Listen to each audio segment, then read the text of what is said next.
In 1977, the left front led by the CPIM came to power in West Bengal, and its 34 years of rule became a story of the structural economic decline of Bengal. Let's understand what really happened. Beginning with the politicization of labor, the communists rose through militant trade unionism. They encouraged frequent strikes and a tactic called gherao, where workers physically surrounded and held managers hostage. Strikes and lockouts exploded in the state. In many years, West Bengal accounted for over 40% of all lockout-related lost working days in India, even though it had only 7% of the country's industrial workers. This created fear among factory owners. Instead of protecting workers, these policies made industries unviable. And this led to capital flight and investor distrust. The left government openly declared big private capital and multinational companies as enemies. Their 1978 industrial policy blocked new investment from multinational corporations.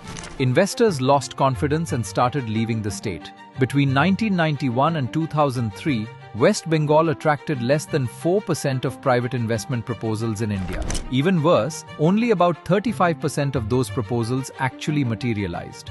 General strikes became routine. Production became unreliable.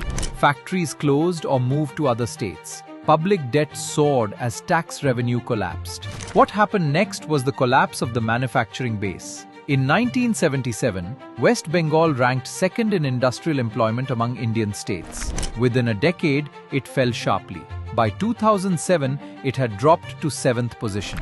The number of factories grew very slowly compared to other states like Gujarat.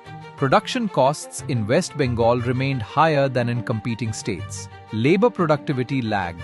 While Gujarat rapidly increased its share of national industrial output, West Bengal kept declining. And lastly, the agricultural stagnation. Agricultural growth slowed dramatically after the mid-1980s. Rice yields stagnated.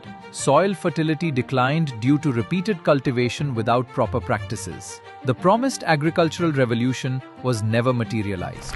The 34-year experiment of the left in West Bengal shows the heavy cost of ideological rigidity and adversarial politics. Militant unionism, capital flight, and policy failures hollowed out the economy. West Bengal's share of national GDP fell sharply, and its per capita income slipped from above the national average to below it. This was the real legacy of left rule in the state.